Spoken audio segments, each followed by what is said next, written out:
Hello, Courtney DeKalb-Myers here. We were just talking about the first 3 elements of landscape design. There are a lot of benefits to having a landscape and putting effort into your landscape. Of the design elements that we've talked about so far, mass, form, and line, those 3 are really used to organize plants within the landscape. The next 2 that we'll talk about, texture and color, provide a lot of the richness and the depth to the landscape.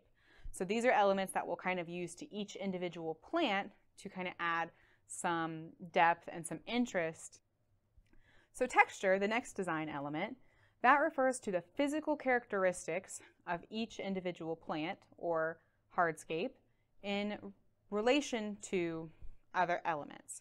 So plants can either have a very fine texture, so very small, or very broad or very coarse. And of course, that's always going to be relative to other similar elements within the landscape. The same goes for rocks or stones. You could have a very large boulder surrounded by a very small river stone.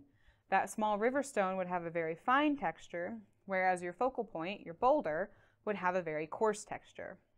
Those elements with coarse texture are focal points within the landscape. Those are ones that are really going to catch our eye. Plants or hardscapes or any other elements that have very fine textures, those really soften an area. They tend to recede in the landscape.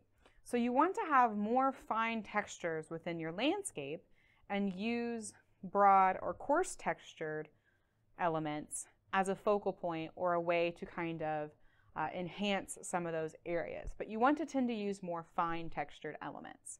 That way you're not overwhelmed, the space doesn't feel too small, and that can kind of help and keep a good balance. So this plant has more of a fine texture. You can see that the leaves are a little bit smaller in relation to some of the other plants I have up here. The pothos, which probably has the broadest or the more coarse texture, tends to overpower this plant when putting them next together.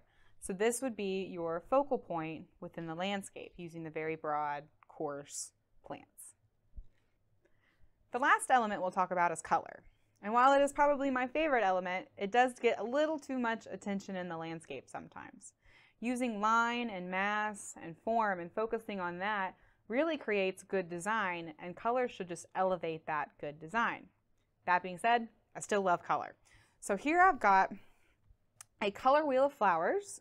The color wheel that we've all kind of learned and grown up with is red, orange, yellow, green, blue, and kind of a purple over here.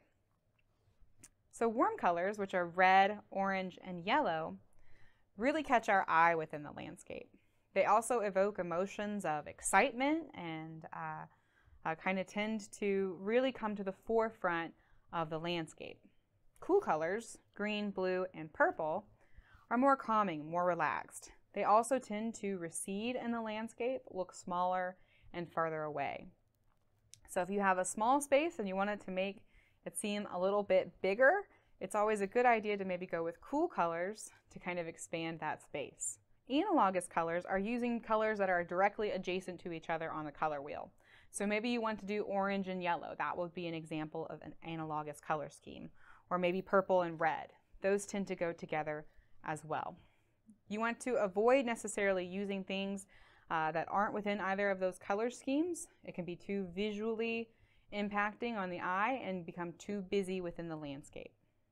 Also, when considering color, don't just think about flowers. Different plants maybe have colored foliage, so things like hostas or coral bells, those all have color to their foliage, and you may want to end up kind of implementing those as well. These are more specific to each individual plant and a little bit more eye-catching and a little bit more visual, kind of when we sort of start thinking about each individual plants and plant selection.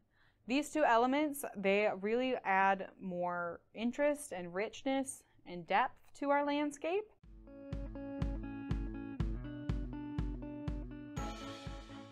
At our office, we have the Master Gardener Demo Garden. Master Gardeners take on each individual bed, and they each kind of have sort of some theme. If you're interested in our Master Gardener program, we would love to have you join us. Our class takes Our class goes on during the fall. We start the first Friday in August and it goes until about November. Registration should be opening up for that soon, so please give us a call or shoot me an email and we can get you registered for that. It's a great program.